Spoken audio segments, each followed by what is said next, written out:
జీవితం భలే విచిత్రమైంది. మనం ఫేస్ చేసేటప్పుడు ప్రాబ్లంను పెద్దగా చేసి చూపిస్తుంది. ఇంకా మన లైఫ్ రివర్స్ అయిపోయి ఎండ్ అయిపోయినట్టు, వేరే ఆప్షనే లేనట్టు ఉంటుంది. కానీ ఆ ప్రాబ్లం దాటాక ఒక బ్యూటిఫుల్ లైఫ్ అనేది ఉంటుంది.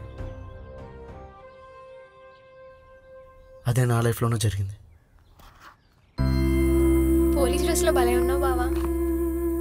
నా దిష్ట తగిలేటట్టుంది.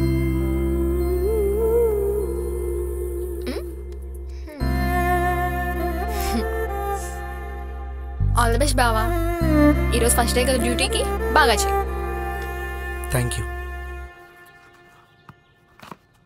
బావా. అది ఇంట్లో వాళ్ళు మన పెళ్లి గురించి అడుగుతున్నారు, ఏం చెప్పమంటావు?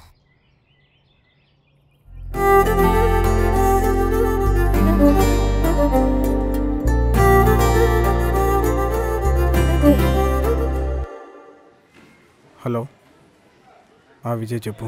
గౌతమ్ అనే అబ్బాయి గురించి కనుక్కోమన్నారు కదా, అతనికి రీసెంట్గా గుంటూరుకి ఎస్సీగా పోస్టింగ్ వచ్చింది. అండ్ అతనికి వాళ్ళ మరదలతో పెళ్లి ఫిక్స్ అయింది. రేపే పెళ్లి కూడా. Okay okay Vijay, thank you for the information.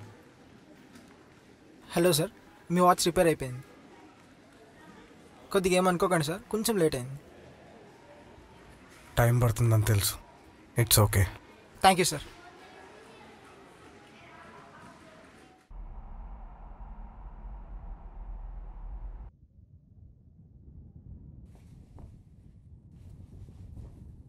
బావా, ఏంటి బావా రేపు పెళ్ళి పెట్టుకొని ఇప్పుడేదో మాట్లాడాలన్నావు?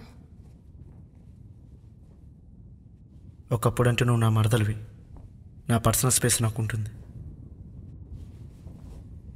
ఇప్పుడు నువ్వు నా కాబోయే భార్యవి, నా పాస్ట్ గురించి నీకు తెలియాలి. తన పేరు జాను.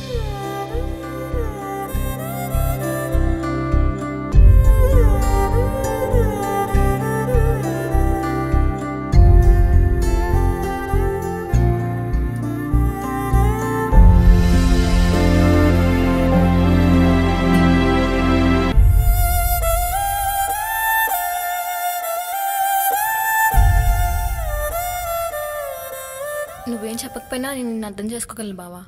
నువ్వు కరెక్ట్ పర్సన్వే, కానీ నీ లైఫ్లో జరిగిన సిచ్యువేషన్సే రాంగ్గా జరిగాయి.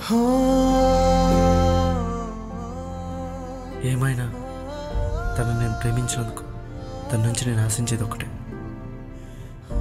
తను ఎక్కడున్నా హ్యాపీగా ఉంటే చాలు. I think she's happy now.